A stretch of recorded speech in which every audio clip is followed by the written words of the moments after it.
हरे कृष्णा। आज का टॉपिक है, किसी को पता आज का टॉपिक? कितने लोगों को पता क्या है ये टॉपिक? दुख के बारे में चर्चा। संसार में दुख क्यों है? संसार में दुख क्यों है? किसको है? सबको है। मतलब ये हुआ कि मनुष्य जो है वो दुखी क्यों है? मनुष्य दुखी है तब तो संसार में दुख है नहीं? तो कितने लोग इसके बारे में जानते हैं? आइडिया है किसी को? एनीबॉडी? चलिए आज इसी टॉपिक पे चर्चा करते हैं। आशीष प्रभु तो बता सकते हैं, वो बहुत सुनते रहते हैं। बांग्लादेश भी बता सकते हैं, बहुत सुनते रहते हैं। पीछे माता जी लोग भी हैं, उनको भी बता, उनका रिवीजन हो जाएगा। ओम नमो भगवते वासुदेवाय।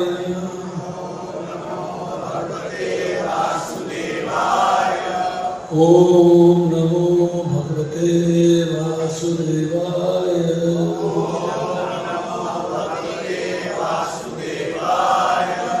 ओम नमो भगवते वासुदेवाय।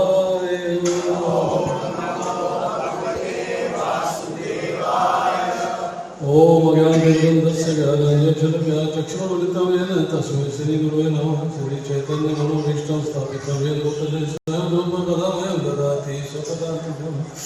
जय श्री कृष्ण चैतन्य प्रभु नित्यानंद श्री अद्वैत गदाधर श्रीवासादि गौरभक्तवृंद। हरे कृष्ण कृष्ण कृष्ण हरे हरे, हरे राम राम राम हरे हरे। नमो विष्णुपादाय कृष्ण प्रेष्ठाय श्रीमद् भक्ति वेदांत स्वामी नमः। नमस्ते सरस्वती देवी गौरवाणी प्रचारिणे निर्विशेषा शून्यवादी पाश्चात्य देशतारिणे। सबसे पहले तो जानने का प्रयास करते हैं कि सुख की परिभाषा क्या है, दुख की परिभाषा क्या है। सुख कब होता है, दुख कब होता है? जब भी परिस्थितियां, सर्कमस्टांसेस, हालात, सिचुएशंस आपके मन के और शरीर के अनुकूल होती हैं तो आपको सुख की प्राप्ति होती है। गर्मी है, बहुत तेज गर्मी चल रही है, एसी की ठंडक मिल गई, सुख मिल गया।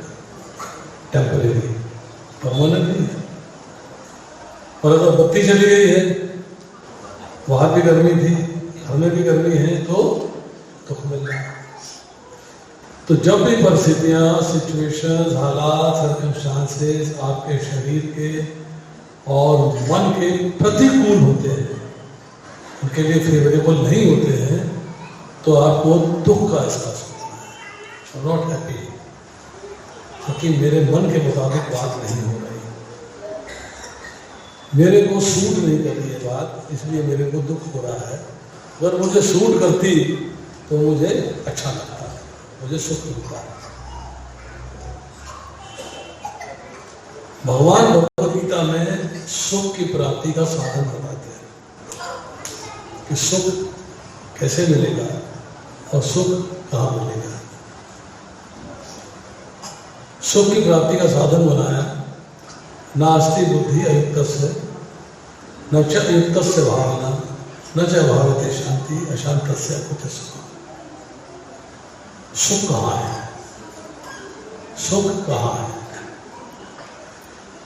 जो व्यक्ति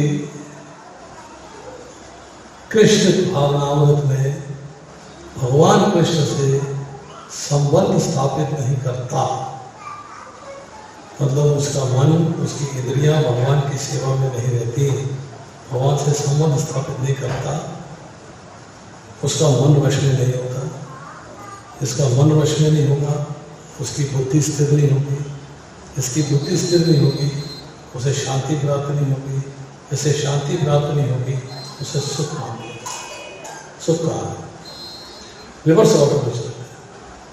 सुख चाहिए तो शांति चाहिए, शांति चाहिए तो बुद्धि का स्थिर होना चाहिए। बुद्धि स्थिर नहीं होती है तो बुद्धि स्थिर क्यों होगी? मन वश में होगा। मन वश में कब होगा? जब इंद्रियां भगवान की सेवा में लग जाएंगी। इंद्रियां भगवान की सेवा में क्यों नहीं लगती? कि इंद्रियों के ऊपर भौतिक संसार का राग और द्वेष आकर्षण समाया होगा। जब आप भगवान के भाव में नहीं है, भगवान से आपका संबंध नहीं है, तो आपको सुख की प्राप्ति नहीं होती, आपको दुख की प्राप्ति। साधारण शब्द बोले हैं, बिल्कुल साधारण। एक व्यक्ति दुकानदारी करता है, बिजनेस है, शॉप है, दुकानदारी है, लाभ नहीं हुआ, लाभ की कामना थी, तो क्या कहेंगे इसको? हानि होगी। लाभ की इच्छा करी है, लाभ नहीं मिला है तो हानि हुई है। समझिए मेरी बात। प्रॉफिट का, मार्जिन की इच्छा थी कि मेरे को मार्जिन मिलेगा, मुझे प्रॉफिट मिलेगा, वो प्रॉफिट आपको नहीं मिल रहा है तो क्या होगा? लॉस हो जाएगा। आप सुख की कामना करते हैं, सुख मिलना चाहिए, सुख मुझे मिलना चाहिए, सुख नहीं मिलता है तो क्या होगा? दुख मिलेगा। सुख नहीं है तो दुख है। कहते हैं ना, हर्ष और शोक, लाभ और हानि, यश और अपयश, ये सारे जो है एक दूसरे के विलोमार्थक शब्द है। तो सुख का विलोमार्थक शब्द है दुख। सुख की इच्छा करी है, सुख नहीं मिला है तो बड़ा दुख हो रहा है। सुख मिल जाता तो बड़ा आनंद रहता है। तो दुख कब हुआ? जब सुख की कामना करें। अगर आप सुख की कामना नहीं करते हैं तो आप दुख में ही हैं, और दुख में दुख कैसे मिलेगा? दुख मिल ही रहा ऑलरेडी। बिजली नहीं है, आप पसीने से नहाए हुए हैं और पसीना आ रहा है, बहुत गर्मी लग रही है, इच्छा है कि बिजली आ जाए तो एसी चल जाए। एसी नहीं आया, बत्ती नहीं आई, और पहले भी पसीने में नहा रहे थे, अभी पसीने में नहा रहे हैं, दुख है ना। तो भगवान क्या कहते हैं? आत्मस्पर्शा दुखंता शीत उष्ण सुख दुखता आगम पायनी नित्यातांत तिक्षोर भारत। कि ये सुख और दुख सर्दी और गर्मी के आने जाने के समान ही सीमित और क्षण भंगुर हैं। ये इंद्रिय बोध से उत्पन्न होते हैं। हे अर्जुन, इनसे विचलित हुए बिना रहने का अभ्यास कर। आपको प्रैक्टिस करनी है इस बात की कि सुख भी आता है, चला जाता है, दुख भी आता है, चला जाता है। सुख आता है, कुछ क्षण रहेगा, कुछ दिन रहेगा, कुछ पल रहेगा, चला जाएगा। दुख आएगा, वो भी चला जाएगा। तो कैसे आते हैं? भगवान बताते हैं ये है सीमित। सीमित मतलब लिमिटेड, और क्षणभंगुर मतलब टेम्परेरी, परमानेंट नहीं। आप रात में सोए तो बड़े सुखी थे, हाँ बड़ी अच्छी नींद आ रही है, एसी चल रहा है, बत्ती चल रही, खोलो। सवेरे उठे, नींद खुली लेट, ओहो बच्चे की स्कूल बस में सो गए और स्कूल छोड़ने जाना पड़ेगा। ये सुख की स्थिति है कि दुख की स्थिति है? दुख हो रहा है। तो यहाँ से 15 किलोमीटर स्कूल जाएगा छोड़ने के लिए, और 15 किलोमीटर फिर लौट के आएगा, बड़ी दुखदायी स्थिति है। बाहर निकले तो गाड़ी पंचर, फिर एक और दुख आ गया। बाहर निकले तो गाड़ी पंचर है, एक ट्रक ने किसी तरीके से गाड़ी का इंतजाम किया, बाहर निकले तो ट्रैफिक जाम। ये दुख एक के बाद एक आ रहे हैं। कब आ रहे हैं? जब आपकी इंद्रियों का संयोग हुआ है इंद्र विषयों से। आप सो रहे थे, आपको नहीं मालूम था टंकी में पानी है कि नहीं, सवेरे नहाने के लिए पानी मिलेगा या नहीं मिलेगा, गाड़ी पंचर है कि नहीं, ये नहीं पता था। बच्चे की स्कूल की बस छूट जाएगी, नहीं छूट जाएगी, कोई उम्मीद नहीं थी। मतलब आप रात को बहुत ही कंफर्टेबल सिचुएशन में सोए जब आपकी इंद्रियों का संयोग इंद्र विषयों के साथ नहीं था। जो ऑब्जेक्ट्स हैं, जो इंद्रियों के ऑब्जेक्ट्स हैं, उनके साथ कनेक्शन नहीं था, कनेक्शन टूट गया था। रात के सोते समय इंद्रियां जो है सूक्ष्म होकर मन में समा जाता, और मन सूक्ष्म होकर बुद्धि में समा जाता, सब गायब, एवरीथिंग इज मिसिंग। जैसे ही सुबह उठे, अरे टंकी में पानी नहीं, नंबर बुलाना था, अरे गाड़ी पंचर पड़ी हुई है, अरे बस छूट गई यार, अरे कब हुआ? जब इंद्रियों का इंद्रिय संयोग हुआ, इंद्र विषयों के साथ संयोग हो गया, तो आपको टेंशन आनी शुरू हो गई, अर्थात तो खाना शुरू हो गया। भगवान क्या कहते हैं? टेम्परेरी है, इनसे विचलित हुए बिना रहने का अभ्यास करो। ये तो आते रहेंगे और जाते रहेंगे, दुख आता भी रहेगा और दुख चला भी जाएगा। इनसे डिस्ट्रैक्ट नहीं होना है, विचलित नहीं होना है, परेशान नहीं होना है। भगवान ने स्टेटमेंट दे दिया, और सवाल यह है कि मैं दुख भोगूं क्यों? भोगना किसे पड़ रहा है? मुझे। मेरी गाड़ी पंचर है, मुझे गाड़ी पंचर लेके स्कूल जाना था, छोड़ने के लिए ऑफिस जाना था, तो उसका दुख मैं भोगूंगा, आप थोड़ा भोगोगे। गाड़ी मेरी पंचर है, दुख आपको होगा। क्यों भाई? आपको अपनी गाड़ी का दुख होगा, मुझे अपनी गाड़ी का दुख होगा। कनेक्शन जो है आपका पर्सनल व्यू है कि किसको क्या तकलीफ होनी चाहिए। प्रश्न ये है कि मैं दुख भोगने की स्थिति में क्यों आया? इसमें एक प्रश्न उठता है बड़ा इंपॉर्टेंट, कि मैं भौतिक संसार में आया ही क्यों? मैं कहाँ था, कहाँ आ गया, जहाँ आ गया हूँ वहाँ क्यों आया, किस लिए आया, कैसे आया, क्या कारण था, मैं कहाँ था? भगवान क्या कहते हैं? हमें वंशे जीवलोके जीव भूते सनातनी वंश अच्छा मिलने को ये जीव मेरा ही भिन्न और सनातन अंश है। जीव मेरा ही अंश है, तो जीव भगवान का अंश है, तो भगवान के धाम में था, वही था। वहां से लौट के नहीं आया है, पहली बार आया है। भगवान कहते हैं न तद भाषते सूर्यो न शशांको न कमता यद गतवाहित वर्तन्ते तद्धाम परमात्मा हा ब्रह्म होना लोका पुनर्वर्तनो अर्जुना मामो कहते तो बनते पुनर्जन्म देते। जो मेरे धाम में लौट के आ जाता है वो पुनः इस पृथ्वी पर नहीं आता। पर हम तो पहली बार ही आ गए, लौट के कहाँ आए? तो पहली बार क्यों आए? पहली बार किस लिए आए? पहली बार आने का कारण क्या था? हमको इस पृथ्वी पे क्यों आना पड़ा, किस लिए?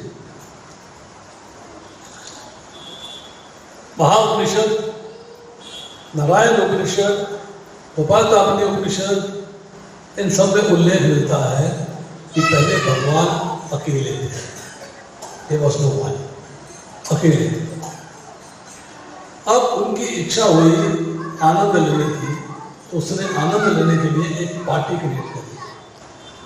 आपके पास क्रिकेट टीम है, आप आनंद लेना चाहते हो, एक और क्रिकेट टीम अरेंज करो, 2 हो जाएंगे, 4 हो जाएंगे, 10 हो जाएंगे, मतलब अपोजिशन में भी होना चाहिए जिसके साथ आप खेल के आनंद ले सकते।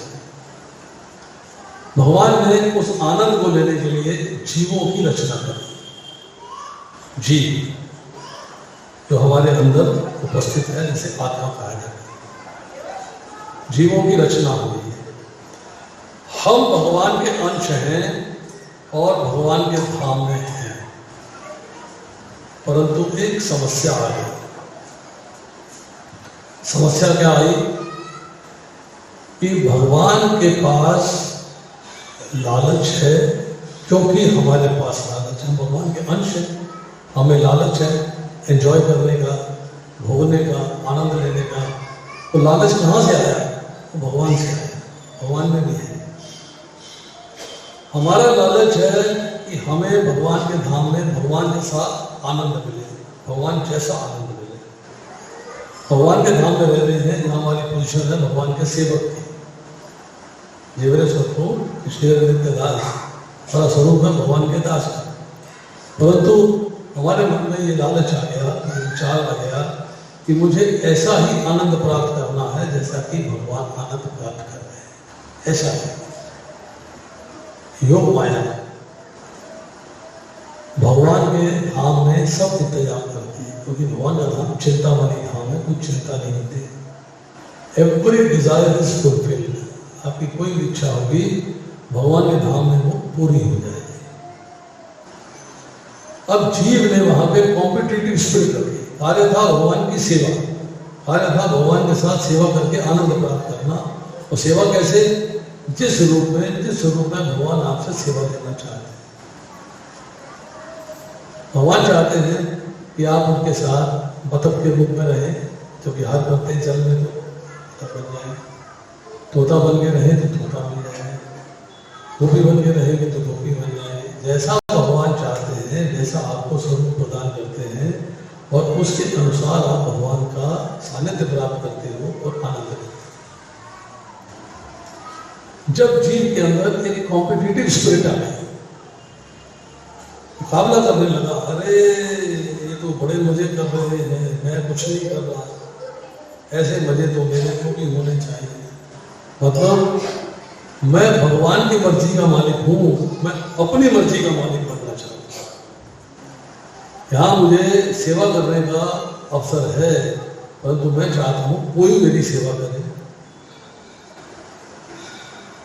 भगवान जैसा आनंद प्राप्त करना चाहते हैं, भगवान जैसा ऐश्वर्य चाहते हैं, भगवान जैसी पोजीशन चाहते हैं, तो योग माया क्या कहती है कि आपके लिए पृथ्वी लोक नियत है।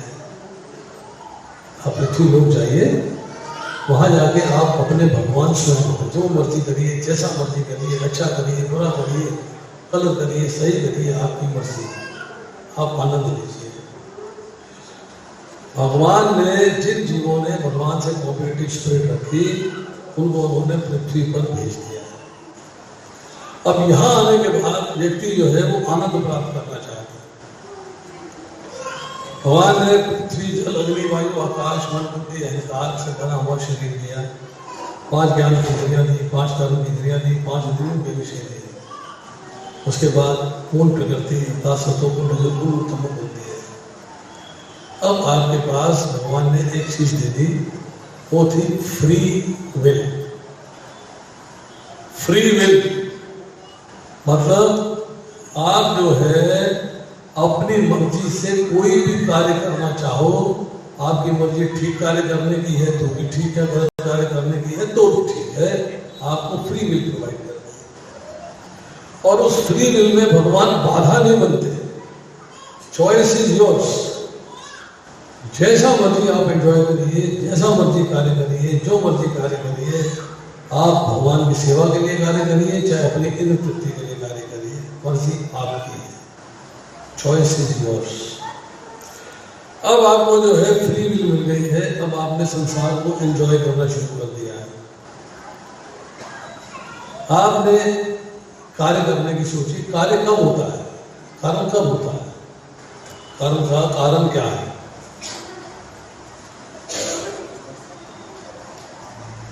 भगवान भगवद्गीता बताते हैं, ध्यातो विश्राम पुरुषा संतेषु उपजायते संजात संजायते कामा कामात् लोभ बने, कि इंद्र विषयों का चिंतन करने से व्यक्ति की उनमें आसक्ति होती है। आसक्ति होती है तो कामना होती है, कामना होती है तो कर्म होता है। अब कर्म शास्त्र के अनुसार है या शास्त्र के विरुद्ध है? एग्जाम्पल देखो, उदाहरण से बात ज्यादा समझ में आएगी। इंद्रियों का इंद्र विषयों से संयोग। एक पति पत्नी अपने घर में आनंद से रहते हैं, छोटा सा घर है, फ्रिज रेफ्रिजरेटर है, माइक्रोवेव है, किचन में सारे गैजेट्स हैं, सब सुविधाएं उपलब्ध हैं जो कि एक घर में होनी चाहिए। पति जो है पड़ोसन के यहाँ गई, उसने देखा, अच्छा ये क्या अलमारी तुमने किचन में लगा रखी है? ये अलमारी ही किचन में लगा रखी है, ऐसा क्या चोट आपको पड़ रहे क्या, तुमने अलमारी रसोई में लगा दी? नहीं नहीं बहन जी, ये अलमारी नहीं, ये रेफ्रिजरेटर है, फ्रिज है। अरे फ्रिज तो मेरे घर में है इतना सा, तो अलमारी फ्रिज बता रही, खोल के दिखाओ। मैं खोल के दिखाया, अरे इस तरफ फ्रीजर है, इस तरफ रेफ्रिजरेटर है, 700 लीटर का फ्रिज है, इतनी बड़ी अलमारी की तरह है, दुनिया भर का सामान उसमें आ सकता है। वो विषय है। आँख और कान इंद्रियां हैं। आँख ने देखा, कान ने सुना। घर आई, पति से कहने लगी हम भी अलमारी लाएंगे। अरे है तो सही घर में, वो नहीं, सामान रखने की अलमारी जो ठंडा करती है। मैंने इतना बड़ा फ्रिज देखा है आज, और उसका बखान करना शुरू कर दिया। पति सुन रहा है, सुनता जा रहा है, सुनता जा रहा है। अल्टीमेटली पति कहती है कि हमें भी ऐसा ही फ्रिज लेके आना है। पति कहता अभी पैसा तो है नहीं, इतना धन तो मैं कमाता नहीं कि मैं ऐसा फ्रिज लेके आऊँ। कितने का था? बोलिए 95,000 का था, 1 लाख के आसपास। अरे 1 लाख कहाँ से लाऊंगा? मेरे पास तो है नहीं, गुजारा चल रहा है ना, करते रहो। पत्नी जिद ठान लेती है, क्योंकि इंद्रियों का सहयोग इंद्र विषयों से हो गया है। अब वो आकर्षण पैदा हो गया, मतलब अब आसक्ति हो गई उसमें। अब उसके सिवा कुछ सोचता नहीं। सवेरे ऑफिस गए, आज पता करना फ्रिज कहाँ से मिलेगा, कितने का मिलेगा, कैसा मिलेगा। वापस आए, पता करके आए। अरे भाई नौकरी करने गया था कि फ्रिज कमाने गया था? क्या करने गया था मैं, पर दिमाग फ्रिज में लगा हुआ। मतलब आपकी इंद्रियों का इंद्र विषयों से चिंतन चल रहा है, और अब आसक्ति उत्पन्न हो गई है। जब आसक्ति उत्पन्न हुई है तो कामना हो गई है, मेरे को भी ऐसा फ्रिज चाहिए, मुझे भी ऐसा ही रेफ्रिजरेटर ला के दो। अब कामना हो गई है, और पति को उसके लिए काम करना पड़ेगा, अर्थात कर्म करना पड़ेगा। पति घुमाने के लिए फ्रिज तो लाना ही पड़ेगा भाई। अब उस कामना के वशीभूत होकर वो कर्म करता है। अब उसके पास 1 लाख रुपया है नहीं, अब उसके पास 2 ही रास्ते। एक है अपनी जीवन यापन में उसने जो भी कार्य किया है उसमें ईमानदारी से जो पैसा उसका प्रोविडेंट फंड में है, LIC में है, घर में है, बैंक में है, FD में है, उसको तोड़ेगा और पत्नी को फ्रिज ला देगा। ये ईमानदारी का पैसा है जो उसने ईमानदारी से कमा के जमा किया होगा। दूसरा रास्ता क्या है? रिश्वत खा ले, बेईमानी कर ले, मतलब अधर्म के रास्ते पे चल के इलीगल तरीके से पैसे को कमाएगा और एक फ्रिज लेके आएगा। पहली बार जो सिचुएशन थी वो थी पुण्य की, मतलब आपने पाप का काम नहीं किया। दूसरी बार सिचुएशन क्या है आपकी? भगवान क्या कहते हैं? कर्मण्येवाधिकारस्ते मा फलेषु कदाचन।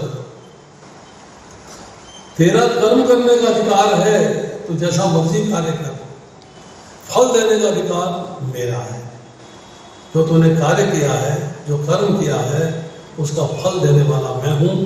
उसका फल मैं डिसाइड करूंगा, तुम डिसाइड नहीं कर सकते। अब आपने पाप का कार्य किया है, तो पाप का कार्य करके आपको घर में तो सुख मिल रहा है, बड़ा अच्छा है, देखो बड़ी मशीन आ गई, अलमारी आ गई, परंतु परलोक के लिए क्या होगा? आपके कार्य से सुख मिलेगा या पनिशमेंट मिलेगी या दुख मिलेगा? क्या मिलेगा? दुख की प्राप्ति। मतलब जब भी आप कोई कार्य पाप का करते हैं उसकी परिणति दुख में होती है, और जब भी आप पुण्य का कार्य करते हैं, ईमानदारी से कार्य करते हैं, उसकी परिणति सुख में होती है। अब दुखी क्यों है व्यक्ति? क्योंकि उसके पास बुद्धि से फैसला करने की योग्यता समाप्त हो गई है। अब वो फैसला नहीं कर पा रहा है कि मैं ठीक मार्ग में चलूं या गलत मार्ग में चलूं, कौन से मार्ग में चलूं, ठीक मार्ग कौन सा है, गलत मार्ग कौन सा है। He is not able to discriminate between right and wrong. सही और गलत में भेद नहीं कर पाता। इंद्रियों का आकर्षण, मन का आकर्षण, आसक्ति इतनी ज्यादा है कि उसे गलत रास्ते पर ले जाती है। भगवान कहते हैं यद्दा ही भी कौनता है पुरुषस्य विपुष्यते इंद्रियाणि प्रमथीनि हरन्ति प्रसन्नता। हे अर्जुन, ये इंद्रियां इतनी प्रबल और बलवान है, वेगवान है, स्पीड में भागती बहुत तेजी से। उस विवेकी पुरुष के मन को भी हर लेती है, जो मन को, जो उन इंद्रियों को वश में करने का प्रयत्न कर रहा है।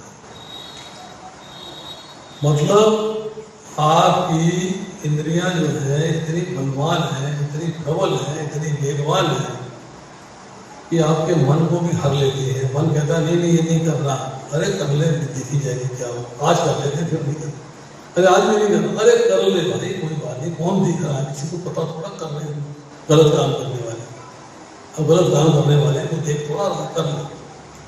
मतलब इंद्रियां इतनी बलवान है, इतनी प्रबल है, इतनी वेगवान है, विवेकी पुरुष के मन को भी हर लेते हैं, जो उन्हें वश में करने का प्रयत्न कर रहा है। फिर भगवान इसके बाद बताते हैं कि जिस प्रकार प्रबल वायु आंधी नदी में बहती हुई नाव को बहा के ले जाती है, इसी तरह आपका मन जिस इंद्रिय पे लग जाएगा वो इंद्रिय आपकी बुद्धि को हर लेती है। अब मन में बात आ गई, रेफ्रिजरेटर चाहिए। अच्छा है, मेरे पास तो 10,000 रुपये का फोन है, 1.5 लाख रुपए का फोन है, ऐसे खोलो तो बड़ी स्क्रीन हो जाती है, ऐसे करो तो मोबाइल बन जाता है, सैमसंग ने निकाल दिया, ये चाहिए 1.5 लाख का। आकर्षण हो गया देखने के बाद, और मुझे चाहिए, आई नीड इट, जरूरत है, इससे गुजारा चलता नहीं चलता, ये गुजारा तो चलता है, पर रौब नहीं है ना, रौब तो उसी का है, रौब तो उसी का है। मैंने एक व्यक्ति से बात कर रहा था, उसने जो है मेरे नर्सिंग होम में लाके चाबी मेज पे रखी, फॉर्च्यूनर की चाबी पड़ी, तो मैंने कहा प्रभु आपने फॉर्च्यूनर खरीदी, बहुत बहुत बधाई है। डॉक्टर साहब आपसे झूठ नहीं बोलूँगा, मैं मोटरसाइकिल भी आया हूँ। मैंने कहा तो मोटरसाइकिल भी आया, मेरे पास चाबी तो फॉर्च्यूनर की है। कहता सेकंड हैंड खरीद ली थी लोगों को दिखाने के लिए कि मेरे पास फॉर्च्यूनर है। रॉब मार लेता हूँ, रॉब दिखाने के लिए कि मेरे पास फॉर्च्यूनर है, मेरे पास चाबी है, चलाता तो मैं भाई स्कूटी है, मोटरसाइकिल ही हूँ, मेरे से ज़्यादा मेरी औकात ही नहीं है। हमें जो है हमारी औकात नहीं होती है, तभी हम कहते हैं बड़ी चीज़ ले लें, चाहे उसके लिए पाप का कार्य करना पड़े। जब पाप का कार्य करेंगे तो सुख कैसे प्राप्त होगा? बुद्धि जो है फैसला नहीं कर पाएगी क्या ठीक है क्या गलत है, क्योंकि आपका मन एक विचरणशील, एक घूमने फिरने वाली इंद्री के ऊपर लग गया है, और इंद्री आपके मन को भटका के ले जाती है, और बुद्धि आपकी भ्रष्ट हो जाती है। भगवान कहते हैं इट्स नॉट ईजी, आसान नहीं है इसको कंट्रोल करना। अर्जुन ने प्रश्न कर दिया, हे वृष्टिवंशी, मनुष्य ना चाहते हुए पाप कर्म क्यों कर बैठता है?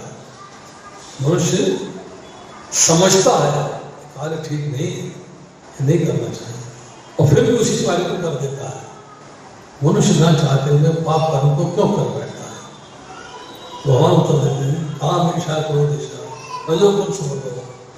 इसका कारण है रजोगुण से उत्पन्न कामनाएं, एक डिजायर जिसे कंपेल करती है कि वो गलत काम करे, तो उन्हें बुद्धि हर दी जाती है। वो डिजायर ने बुद्धि को कर लिया है, वो डिजायर आपको कंपेल करते हैं कि आप गलत कार्य करें। महाभारत में उल्लेख आता है, दुर्योधन से पूछा गया कि तुम जो है पाप का कार्य करते हो क्यों, गलत कार्य करते हो क्यों, अधर्म का कार्य करते हो क्यों? दुर्योधन ने उत्तर दिया है, मैं जानता हूं कि धर्म क्या है, जानता हूं, गुरुकुल में पढ़ा हूं, ज्ञान प्राप्त किया है, धर्म के बारे में मुझे ज्ञान है। मैं ये भी जानता हूं कि अधर्म क्या है, मुझे उसका भी ज्ञान है, मुझे धर्म का भी ज्ञान है, मुझे अधर्म का भी ज्ञान है। परंतु मेरे हृदय में कोई देव बैठा है जो मेरी धर्म में प्रवृत्ति नहीं होने देता और अधर्म से निवृत्ति नहीं होने देता। अधर्म को छोड़ नहीं पाता हूँ और धर्म के मार्ग पर लग नहीं पाता हूँ। कोई मुझे कंपेल करता है अंदर से। कौन कंपेल कर रहा है? राज्य मेरा होना चाहिए, राज्य मेरे पास रहना चाहिए, मानो राज्य में कोई अधिकार नहीं है। कामना है। तो क्या चीज डिस्टर्ब कर रही है? कामनाएं। तो भगवान कह रहे हैं जो मुझ समझ हुआ कि कामनाएं हैं जो आपसे गलत कार्य करवाती हैं। जब गलत कार्य होगा तो सुख मिलेगा कि दुख मिलेगा? अब बताइए, सुख की प्राप्ति होगी कि दुख की प्राप्ति? फिर इसके बाद भगवान कहते हैं कि मेरा लक्ष्य क्या है? सुहृद सर्वभूतानां, मैं प्रत्येक प्राणी के हृदय में विराजमान हूं, उसका भला चाहने वाला हूं। But condition apply. कंडीशन क्या है? कि मैं व्यक्ति की इंडिपेंडेंस ऑफ फ्री विल में ऑब्स्टिकल नहीं बनना चाहता। प्रेरणा देता हूं, आप गलत कार्य नहीं करना चाहेंगे तो मन में एक बार प्रेरणा आएगी, विचार आएगा, ये नहीं करना चाहिए। पर कामना इतनी प्रबल है कि आपको कंपेल कर देंगे उस गलत कार्य को करने के लिए। तो भगवान कहते हैं मैं चाहता हूं जीव लौट कर मेरे पास आए, क्योंकि मेरे पास से गया और जीव को लौट कर धाम करना है, पर उसको पता नहीं, उसे धाम का नहीं पता। उसको तीन शब्द आते हैं, तीन शब्द, एक संसार, एक स्वर्गलोक, एक नरकलोक। चौथा शब्द ही नहीं पता। चौथा कोई लोक होता है इसका ही नहीं पता। स्वर्ग चले जाएंगे या नरक चले जाएंगे या ये रह जाएंगे, तीन ही बातें पता है, चौथी नहीं पता। अब भगवान कहते हैं कि इसको मेरे पास आना चाहिए। अब वो कैसे आएगा? उसके लिए मैंने उसे दिए हैं गुरु, साधु और शास्त्र। जिस व्यक्ति के मन के अंदर ये कामना जागृत हो जाती है कि मैं अपने बारे में जानूं कि मैं कौन हूं, मैं कहां से आया हूं, मुझे मृत्यु के बाद कहां जाना है, भगवान है तो उनका नाम क्या है, भगवान से मेरा संबंध क्या है, संबंध को निभाना कैसे है, कर्म क्या है, कर्म का फल क्या है, कर्म का बंधन क्या है, बंधन से छुटकारा कैसे होगा, ये ज्ञान प्राप्त करने की कोशिश करता है। तो हृदय में शुद्धिकरण हो जाता है। जब हृदय में शुद्धिकरण होता है तो फिर बात को समझने लगता है, फिर समझता है तो फिर ब्रेन को यूज करता है, आर्ट ऑफ डिस्क्रिमिनेशन। क्या सही है, क्या गलत है, क्या करना चाहिए, क्या नहीं करना चाहिए, क्या कर्तव्य है, क्या कर्तव्य है, क्या करनी है, क्या करनी है, क्या सार है, क्या निसार है, सब बातें जानने का प्रयास करता है। जब व्यक्ति ये बातें जानने का प्रयास करता है तब उसे समझ में आ गया कि मुझे दुख क्यों मिल रहे हैं बार बार। इतने दुख मिल रहे हैं कि मैं संसार में रहना नहीं चाहता, क्योंकि ज्ञान की प्राप्ति हो चुकी है, ज्ञान मिल चुका है। भगवान ने कहा आप ब्रह्म होना लगता है। इस लोक में, इस जगत में ब्रह्मा जी के लोक से लेकर निम्नतम पाताल लोक तक सारे के सारे लोग दुखों के घर हैं। दुख क्या है? जन्म और मृत्यु का चक्र, बार बार जन्म होना और बार बार मृत्यु आनी, ये कष्ट है। किंतु जो मेरे धाम को प्राप्त कर लेता है उसका पुनर्जन्म नहीं होता है। दुख बता दिया जन्म और मृत्यु का चक्र, और बता दिया कि उसका पुनर्जन्म नहीं होता। ये भी कहते पुनः मृत्यु नहीं होती, नहीं। क्यों? भगवान बहुत स्मार्ट है, बुद्धू नहीं है। वो बता रहे हैं कि जिन्होंने भगवत गीता में उपदेश दिया है, जन्म मृत्यु जरा व्याधि दुखानु दर्शनम, ये चार प्रकार के दुख है, जन्म होना, मृत्यु आनी, बुढ़ापा आना, बीमारी आनी। पर जिसका जन्म होगा वही मरेगा, जिसका जन्म होगा उसी को बीमारी आएगी, जिसका जन्म होगा उसी को बुढ़ापा आएगा। तो जन्म ही ना हो तो कष्टों से छुटकारा। जन्म न होना आपके दुखों से मुक्ति है, अर्थात आप जो है भौतिक संसार से छूट के आध्यात्मिक संसार में चले गए, भगवान के धाम चले गए, जहाँ से लौट के आए थे वहाँ चले गए वापस। परंतु कितने लोग भगवान का स्मरण करते हैं? भगवान कहते हैं यम यम भावी स्मरण भावा, जीवन के अंतिम क्षण में जो मेरा स्मरण करता है वो मेरे धाम को प्राप्त करता है, मेरे भाव को प्राप्त करता है। कथा सुनने आते हैं लोग, 10 मिनट बैठते हैं, उठ के चले जाते हैं, कथा में इंटरेस्ट नहीं। मुझे अच्छे तरीके से याद है, आपको भी घर पहुंचाने से मौके लगते होंगे। हम लोग छोटे हुआ करते थे तो कोई पिक्चर देख के आते थे ना, तो उसकी कहानी सारे घर वालों को सुनाते थे। सारे दोस्तों को सुनाते थे, जान पहचान वालों को सुनाते थे। एक ऑर्डिनरी हीरो है, एक ऑर्डिनरी हीरोइन है, उनकी कथा वाचते थे, सबको सुनाया करते थे। एक सुप्रीम हीरो है भगवान कृष्ण, और सुप्रीम कथा है उनकी लीलाओं का वर्णन, उसकी कहानी हम किसी से कहना ही नहीं चाहते, सुनते ही नहीं है। सुनेंगे तो किसी से कहेंगे ना, हम तो सुनते ही नहीं है, सुनने में इंटरेस्ट नहीं है। यहाँ से सुनते हैं, यहाँ से निकाल देते हैं, यहाँ से सुनते हैं, यहाँ से निकाल देते हैं, इंटरेस्ट कहाँ है? तो भगवान ने कहा कि अगर इसको जो है लौट के मेरे धाम आना है तो कैसे आएगा? एक बड़ा पुराना दोहा है, दुख में सुमरन सब करे, सुख में करे न कोई, जो सुख में सुमरन करे तो दुख काहे को। ये दोहे का मर्म जानिए क्या है। भगवान ने कहा कि इस व्यक्ति को स्पिरिचुअल वर्ल्ड में आने के लिए कुछ एक इसे कहते हैं कि इंस्टिगेशन होना चाहिए, इसको पता लगना चाहिए कि यहाँ दुख है। पर यहाँ वो सुख महसूस करेगा तो मेरे पास तो आएगा नहीं, लौट के मेरे धाम तो आएगा नहीं। तो भगवान उसके लिए, भगवान की जो शक्ति है दुर्गा देवी, उसको इंस्ट्रक्ट करते हैं कि तुम्हारा कार्य है जीव को दुख देना, तुम्हारे पास त्रिशूल है, तीनों ताप है, तुम जीव को दुख दोगी, और दुख दोने से क्या होगा कि जीव जो है वो बद्ध जीव है, वो फ्रस्ट्रेशन में जाएगा, परेशान हो जाएगा, चिंतित हो जाएगा, फिर मेरा स्मरण करेगा। जब तक चिंतित नहीं होगा, दुखी नहीं होगा, परेशान नहीं होगा, तब तक मेरा स्मरण नहीं है। मेरा स्मरण तभी करेगा जब उसे दुख की प्राप्ति होगी। दुख क्यों है संसार में? इसलिए है कि भगवान ने हमें दुख दिए हैं दुर्गा देवी के माध्यम से, जिससे कि हम जो है भगवान का स्मरण कर सकें, भगवान के धाम वापस जा सकें, अर्थात भौतिक संसार से मुक्ति प्राप्त करके भगवान के धाम में जाके भगवान के धाम में रहे, यहाँ से मुक्ति और वहाँ पे उपस्थिति। ये भगवान का लक्ष्य है। सुनित सर्वभूतानां, मैं प्रत्येक प्राणी का हितैषी हूँ। अरे बड़े हितैषी, इतना दुख दे रहे हैं, ऐसा है? सुनित सर्वभूतानां कैसे आप जुड़े दुख दिए जा रहे हैं? क्योंकि अभी तक व्यक्ति को मालूम नहीं है कि सुख कहाँ है। भगवान कहते हैं कर्मज बुद्धि युक्ता ही फलं त्यक्त्वा मनीषिणः जन्म बंध विलय मुक्ता पदं गच्छन्ति अनामयम्।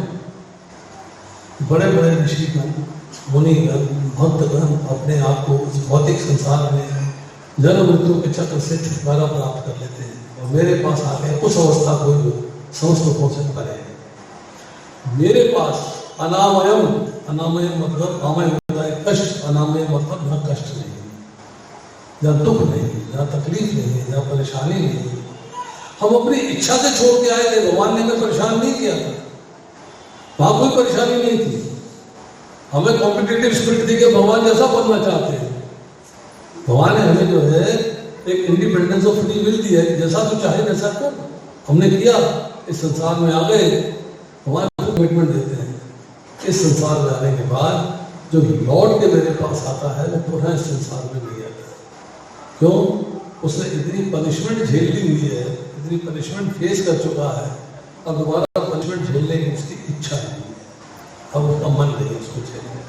अब वो चाहता है कि मेरा इस भौतिक संसार से छुटकारा हो जाए और मैं आध्यात्मिक धाम में चला जाऊँ।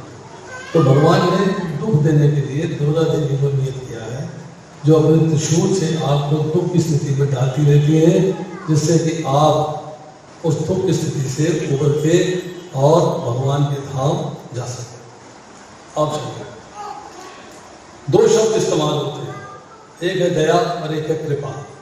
क्या फर्क है दोनों?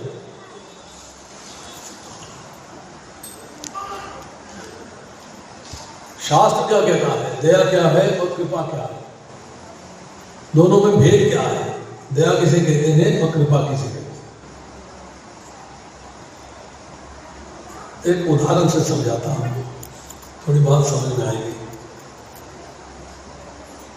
सड़क पे एक व्यक्ति मिलता है, टांग खराब है, हाथ खराब है, लंगड़ा मिलता है, बोल नहीं पाता है, बदन में कपड़े नहीं है ठीक से, सर्दी में कम कपा रहा है, आपके मन में करुणा जागृत होती है और आप उससे दया करके उसको कंबल दे देते हो, कपड़े दे देते हो, खाना दे देते हो, व्यवस्था कर देते हो। आपने उस पर दया करी,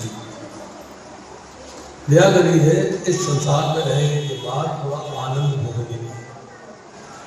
भगवान से आप मांगते हो बंगला चाहिए, गाड़ी चाहिए, कार चाहिए, वो चीजें मांग ली भौतिक संसार में।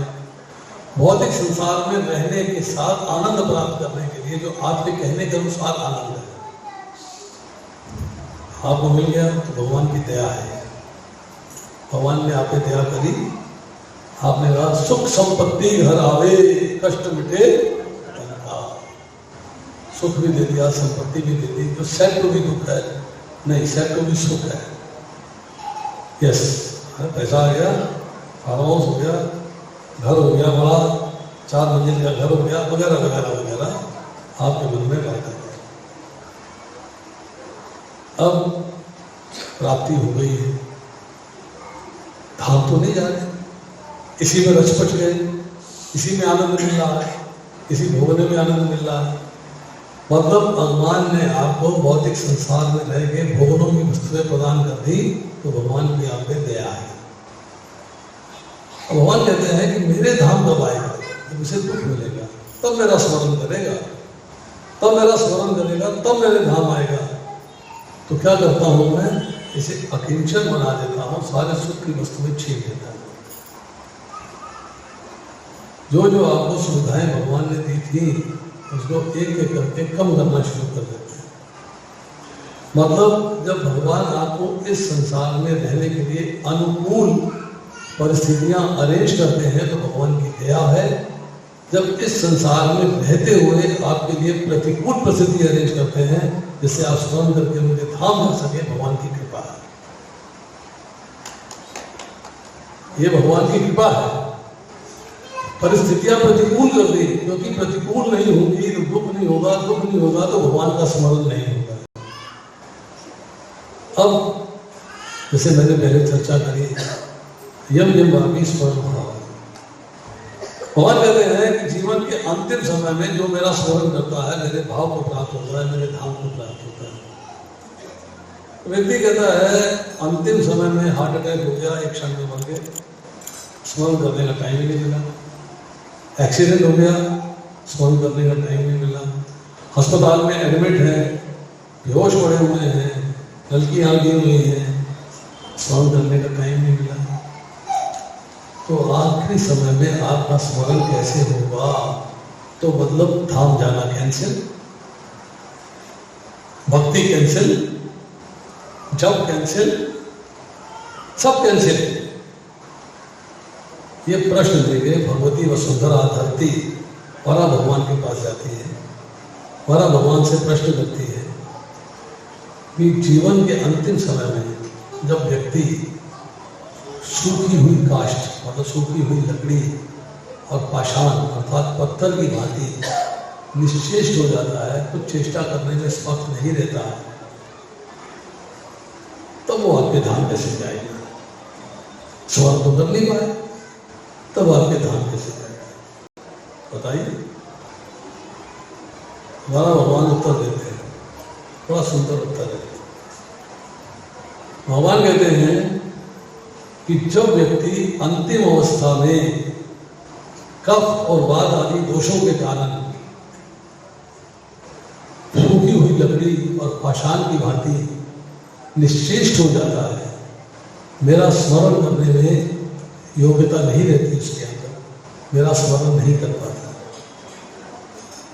तब अगर कंडीशन अप्लाई कर रहे हैं, अगर उसने स्वस्थ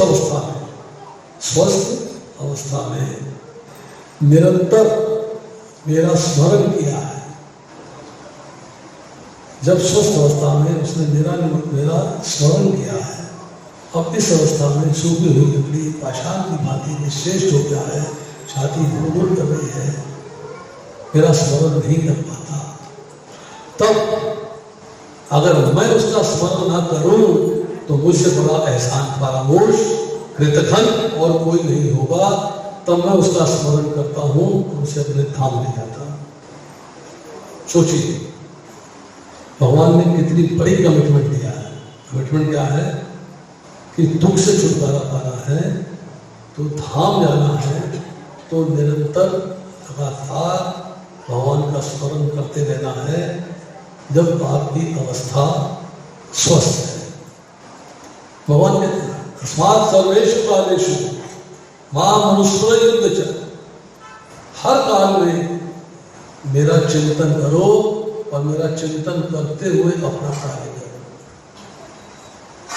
मैं स्टेटमेंट देता हूं, मैं अपना कर्तव्य का पालन भगवान का स्मरण करते हुए करता हूं। मैं भगवान का स्मरण करते हुए अपने कर्तव्य का पालन करता हूं। दोनों में क्या फर्क है? एक ही बात तो है, फर्क है क्या?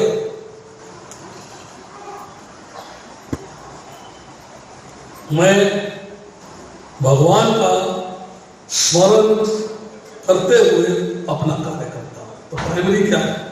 पहला काम क्या है? भगवान का स्मरण। गौन सेकेंडरी काम क्या है? मेरा कर्तव्य। मैं अपने कर्तव्य का पालन करते हुए भगवान का स्मरण करता हूं। तो प्राइमरी क्या है? कर्तव्य पालन। और सेकेंडरी क्या है? भगवान का स्मरण। भगवान क्या कहते हैं? तस्मात् सर्वेषु कालेषु, मेरा स्मरण करते हुए तुझे अपने कार्य करने हैं। कार्य करते हुए मेरा स्मरण नहीं, कर तो तब भी रहे हो, परंतु इफेक्टिव कब है? जब तुम मेरा स्मरण करते हुए अपने कार्य करो। तो जब हम स्वस्थ अवस्था में निरंतर भगवान का स्मरण करते हैं, स्वस्थ अवस्था में जब ठीक थे, तब अंतिम अवस्था में जब भगवान के नाम का जप नहीं कर पाते हैं, भगवान को नहीं पुकार पाते हैं, भगवान का स्मरण नहीं कर पाते हैं, तो भगवान कहते हैं जिम्मेदारी मेरी है, आई एम रिस्पॉन्सिबल। अगर मैं अपनी जिम्मेदारी नहीं निभाता तो मुझे बड़ा कृतघ्न एहसान फरामोश और कोई नहीं करता।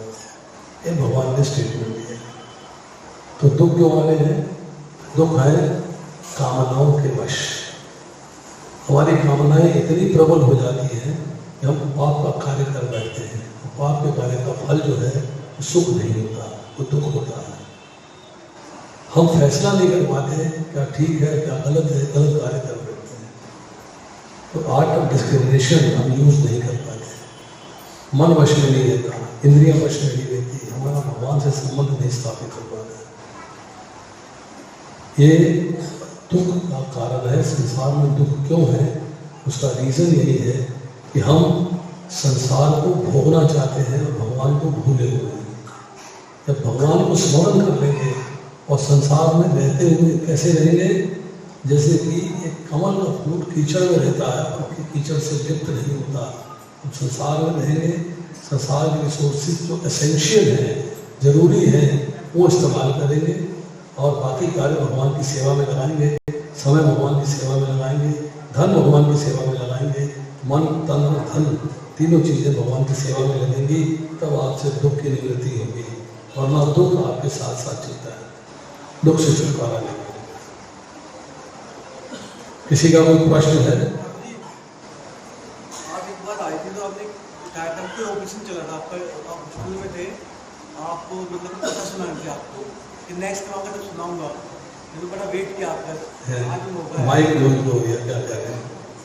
माइक का माइक चल रहा क्या? प्रभु जी मेरे क्वेश्चन ये है कि जब मैं माला करता हूँ हरे कृष्णा महामंत्र का, मैं 16 माला तो मिनिमम रिक्वायर्ड है, मैं उससे ज़्यादा कर सकता हूँ ना? आप 50 कर सकते हैं, 60 कर सकते हैं, 80 कर सकते हैं, 200 कर सकते हैं, किसी ने रोका नहीं। बट उसमें भी ऑस्पिशियस इनऑस्पिशियस काउंटिंग करना है क्या? काउंट कर लेंगे तो अच्छी बात है, नहीं करेंगे तो भी अच्छी बात है, कोई दिक्कत नहीं है। आप कहते रहिए, बोलते रहिए, अपना कार्य देखिए। एक सिंपल सी, आज मैं सवेरे लेक्चर दे रहा था, मेरा तीसरा लेक्चर है आज का। मैं लेक्चर दे रहा था, मेरी बात हुई, भगवान ने आपको 32 दांत क्यों दिए? 18 क्यों नहीं दिए? 24 क्यों नहीं दिए? 22 क्यों नहीं दिए? 38 क्यों नहीं दिए? 32 ही क्यों दिए? कुछ कारण तो होगा ना। भगवान ने नहीं बड़ा सोच समझ के बता दिया कि सब जीवन हमें 32 दांत कर दिए। बता सकते हैं? हरे कृष्णा कृष्णा कृष्णा हरे हरे, हरे राम राम राम हरे। कितने शब्द हैं? 16।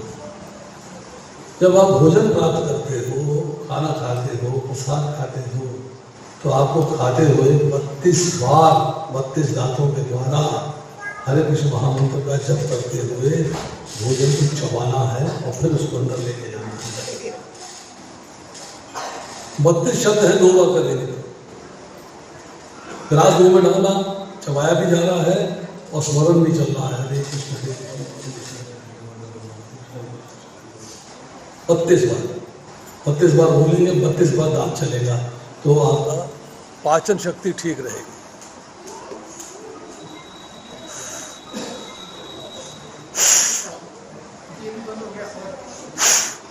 ये चाहते हैं कि बंद कर दिया जाए, तो आज यही समाप्त करते हैं। इन्होंने कुछ हेरा फेरी करी है यहाँ।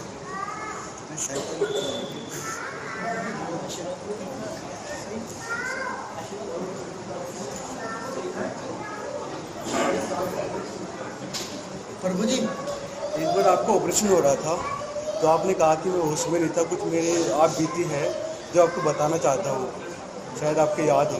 अरे यही बंद कर दिया, क्या बताऊँ मैं? आपको याद है ना? आपको याद होता है टाइम है तो सुनाइए आप लोग।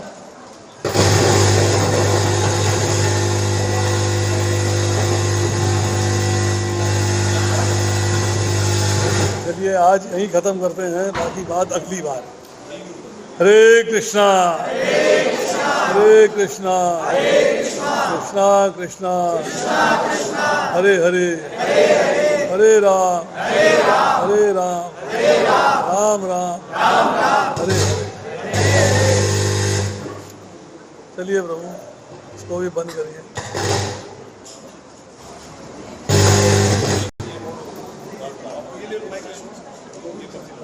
चलिए अब खत्म हो गया है इसको।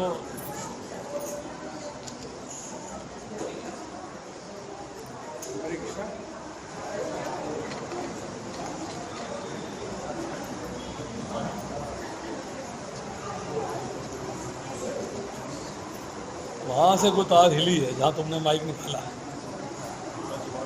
तो बंद है। पता नहीं, हमें नहीं मालूम। तुमने यहीं से कुछ निकाला है, तार बोलती हमारी बंद हो गई है।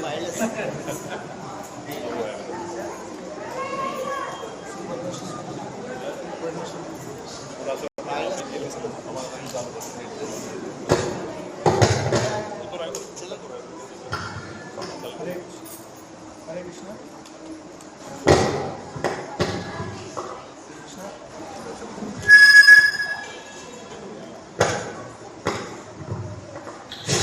हरे कृष्णा हरे कृष्णा। अभी हम प्रभु का धन्यवाद करेंगे, सभी हरे कृष्ण महामंत्र बोल के सभी बोलेंगे हरे कृष्णा कृष्णा कृष्णा हरे हरे, हरे राम राम राम हरे हरे। अभी हम थोड़े दिन पहले गोकुल का फेस्टिवल मनाए।